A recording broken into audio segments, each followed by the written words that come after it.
যদি আমি চিত্রটি বলি, 7 জুলাই 2026-এ 419 জন এবং 8 জুলাই 2026-এ 385 জন রোগী বহির্বিভাগে চিকিৎসা গ্রহণ করেন।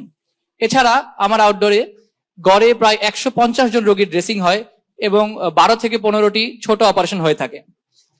এর জন্য আমার মেডিকেল অফিসার রয়েছে মাত্র 5 জন। তারা সকাল 8টা থেকে 2:30 পর্যন্ত এই অমানসিক সেবাটা দিয়ে থাকেন। অর্থাৎ আমরা যদি একটু অঙ্ক করে দেখি, একটি রোগীর জন্য একজন মেডিকেল অফিসার সময় বরাদ্দ পান 4 মিনিট 48 সেকেন্ড।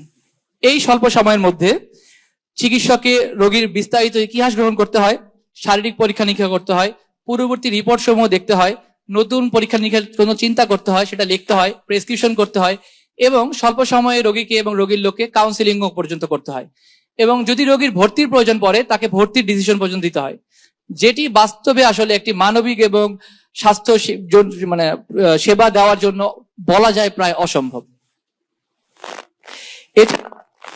এর কারণে রোগী যেমন প্রত্যাশিত সময় ও মনোযোগ থেকে বঞ্চিত হন, চিকিৎসকও কিন্তু চিকিৎসা প্রদানে স্বাচ্ছন্দ্য বোধ করেন না। বাস্তবতা হলো এই রোগীদেরকে আরেকটি বড় ঝক্কি পেরিয়ে আমার কাছে আসতে হয়। সকালে তারা একটি টিকিট কাটার জন্য লাইন ধরেন 7টা থেকে 8টা থেকে ডাক্তার দেখেন, টিকিটটি কাটার পর আবার ডাক্তারের রুমের সামনে থাকে, আবার লাইন ধরতে হয়, বারে বারে লাইন ধরার পর রোগীকে ডাক্তারের সম্মুখীন হতে হয়। এছাড়া যে কোনো রোগী আমাদের ডাক্তারদের কাছে সরাসরি গ্রাম পর্যায় থেকে কিন্তু টিকিট কেটে আমার কাছে চলে আসতে পারেন।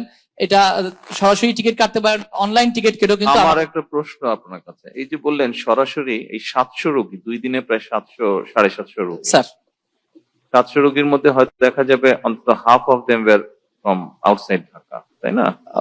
Most of them sir. Most of them were from outside Dhaka. তো এত দূর আসতে হচ্ছে কেন স্যার? পরবর্তী গ্রাম থেকে আসতে হচ্ছে কেন? কারণ ও গ্রাম থেকে তো ইউনিয়নে যাবে, ইউনিয়ন থেকে উপজেলা বা থানায় যাবে, থানা থেকে জেলায় যাবে, জেলা থেকে গাড়িতে করে আপনার কাছে। এটা আমার বক্তব্যের পয়েন্টে এটা স্যার, যে one patient can come to the tertiary level hospital with 10 টাকা ticket directly. There is no definite referral system in our country, sir. কেন নেই? রেফারেল সিস্টেম তো আপনারাই গড়ে তুলবেন। স্যার আপনার আসলে আশা করছি আপনি যদি আমাদের নির্দেশনা দেন, আমাদের স্বাস্থ্য মন্ত্রণালয়ের মন্ত্রী এবং ডিজি মহোদয়দের ইচ্ছা থাকলে আমরা এটা গ্রহণ করতে পারবো স্যার। আপনি গত কয়েকদিনের নিউজ যদি ফলো করে থাকেন, গত 1-1.5 মাসের নিউজ ফলো করে থাকেন, আমরা কিন্তু সেভাবেই চেষ্টা করছি।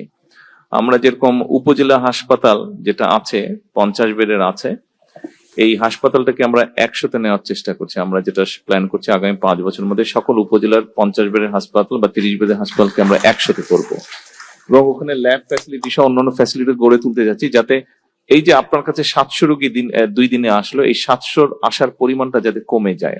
কিন্তু এখানে তো আমরা ওই স্ট্রাকচার গুলো বিল্ড করতে পারবো গভর্নমেন্ট থেকে, কিন্তু সার্ভিসটা তো আপনাদেরকে এনশিওর, ওটা উনি পারবেন বা আপনারা পারবেন। প্রধানমন্ত্রী আসলে আমাদের উভয়কে, সরকার তো কাজ করবে, কিন্তু আপনারা যারা এখানে ফিজিশিয়ান আছেন আপনাদেরও সহযোগিতা লাগবে, আপনাদেরও সাহায্য লাগবে, আপনারা করছেন। তারপরে আমরা যদি একসাথে বসে আমরা যদি সিস্টেমটাকে সুন্দরভাবে গড়ে তুলতে পারি, তাহলে কিন্তু আপনিও আপনার কাজ করে শান্তি পাবেন, মানুষও সেবাটা ঠিকভাবে পাবে। আমাদের সবাইকে মিলে ট্রাই করতে হবে। Thank you. আর কিছু বলবেন? প্রধানমন্ত্রী 30 সেকেন্ড বলি। আসলে যদি আপনি যেটা বলেছেন যে স্ট্রাকচারাল দিক থেকে হয়, আমাদের স্বাস্থ্য ব্যবস্থা কিন্তু স্ট্রাকচারাল দিক থেকে ইউনিয়ন পর্যায়ের পরে বাড়ি পর্যন্ত আছে। কাগজে কলমে আমরা বাড়ি গিয়ে সেবা দিই, বাড়ি গিয়ে টিকা দিচ্ছি, বাড়ি গিয়ে কাউন্সিলিং দিচ্ছেন না কেন? বাস্তবে দিচ্ছি স্যার। তাহলে 700 রোগী আসছে কেন? কিন্তু স্যার আমাদের ওই সরাসরি হাসপাতালগুলো যে সরকারি আমাদের জেলা পর্যায়ে বিশেষ করে হাসপাতালগুলো, সেই হাসপাতালগুলো আমাদের আরেকটু স্ট্রেন্থেনিং প্রয়োজন বলে মনে করি স্যার। অবশ্যই প্রয়োজন, অবশ্যই। Thank you. Thank you.